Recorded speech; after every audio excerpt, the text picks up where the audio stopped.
Nous lisons dans Genèse 18:10, « Je reviendrai vers toi à cette même époque, et voici Sarah, ta femme, aura un fils. » Mais quand Sarah l'entendit, elle rit en elle-même en disant, « Maintenant que je suis vieille, aurais-je encore des désirs? Mon Seigneur aussi est vieux. » Genèse 18:12.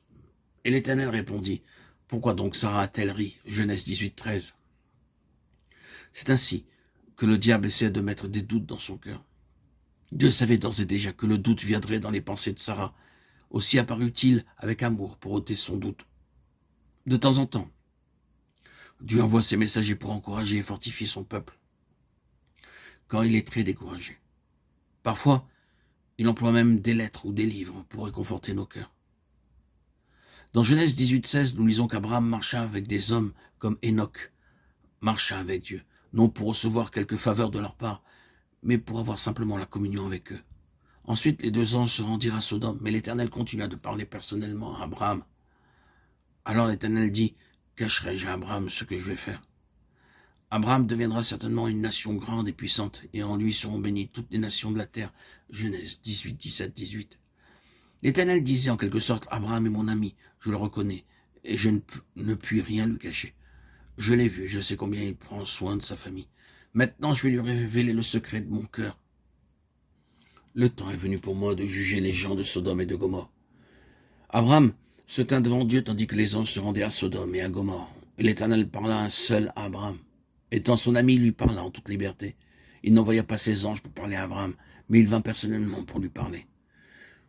Certaines gens envoient leurs serviteurs quand ils veulent parler à telle ou telle personne et ils disent « Va chez un tel et donne-lui ce message. » Mais Dieu dit ici « Je veux parler moi-même à Abraham, j'ai quelque chose d'important à lui dire. » Quel privilège nous avons, quel honneur d'être les amis de Dieu.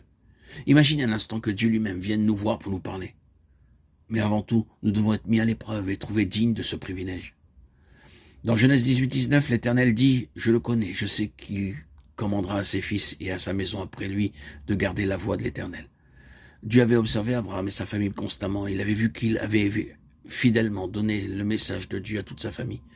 Toute famille devrait avoir régulièrement le culte de famille. Si nous enseignons la parole de Dieu régulièrement et fidèlement à nos enfants, nous pourrons devenir nous aussi des amis de Dieu. Alors, ce qui est caché aux anges nous sera révélé.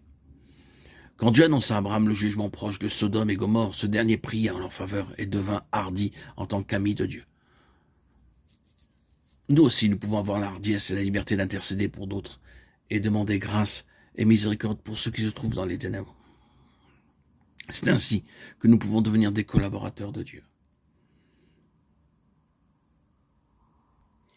Dieu ne s'adressa pas personnellement à Lot, mais il lui envoya ses anges pour l'avertir, parce qu'Abraham avait intercédé pour Lot et sa famille. Le Seigneur ne désirait nullement partager son secret avec Lot, parce que celui-ci l'avait peiné en préférant séjourner près de Sodome et de Gomorrhe. Il était séduit par le pays fertile. Au bout d'un certain temps, il était même devenu ancien de Sodome. Il en résulta que ses propres gens se complurent dans les plaisirs du monde. Beaucoup de croyants perdent leur joie et leur bonheur parce qu'ils sont séduits par le monde et ses attraits. Tout comme Lot, si nous suivons les plaisirs du monde et ses honneurs, le Seigneur ne viendra pas à nous et il ne nous révélera pas ses secrets. Je connais beaucoup de gens qui sont nés de nouveau, qui connaissent la signification de l'Église de Dieu. Mais il veut être ancien quelque part et dédaigne de la sorte la communion des enfants de Dieu. Il désire être honoré en tant qu'anciens et les chrétiens de nom sont tous prêts à les accueillir.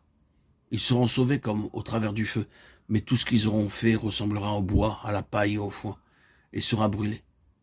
Acceptons l'avertissement de peur que les choses de ce monde nous entraînent loin des desseins de Dieu.